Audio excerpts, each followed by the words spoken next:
services like disease management programs and nurse practitioners to provide personalized care that only makes sense for someone who has high expected health care costs. For somebody who's perfectly healthy, you can give them a nurse and give them a lot of personalized attention. It's not going to lower their health care costs very much. And so these are plans that are specializing and say that healthy people need not apply. So this can be done. It's just a matter of setting up the policies in a way that directly takes on the problems. Those are at least two changes from what happened 15 years ago that I think could make a big difference today.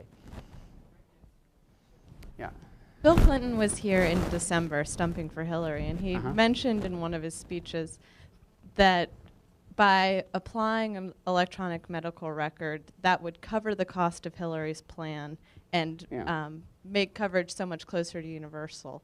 And I'm interested in kind of the applicability of that. Was that just rhetoric, or is that? Well, no, that's what I said earlier. So you're going to hear that from every single one of the candidates. They want to get to universal care. They don't, universal health care coverage. They don't have the money to pay for it in the current system. So they have to start talking about things like quality improvement and preventing errors and disease prevention and electronic health records. I think my main comment on that would be, again, you still get what you pay for. There's been a lot of proposals to just add in to our current Medicare payment systems or Medicaid payment systems, additional payments for electronic records. And I worry that unless we get the fundamental payment system right, that just doing everything electronically isn't going to necessarily save us money. You heard a few minutes ago about how a lot of doctors now have strong financial pressures to buy a CT scanner of their own. Well, if we did this, they'd have strong financial pressures to buy an electronic health record system of their own. Is that by itself going to lead to better coordination of care? Well, maybe, but probably not nearly as much as if we were doing something like these medical home payments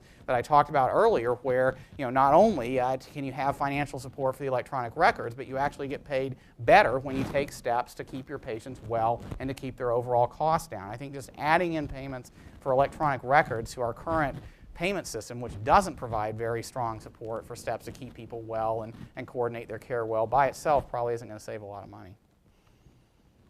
Hi. Thank you for coming.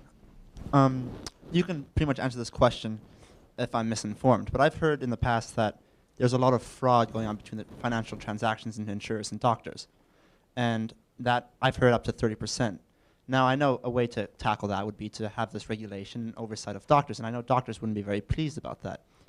How would you have an oversight? We've talked about databases, and this question is very much related to the CT scans. How could you have an oversight where that would regulate that without, encroaching on the doctor's boundaries, if that makes sense? Well, I mean, you could just go to, the sort of standard rules and enforcement regimes. If you just make the penalty big enough, if we just shoot the doctor when they're found guilty of doing this, they'll all probably stop doing it. But we probably won't go to that extreme either. I think the actual numbers of fraud and all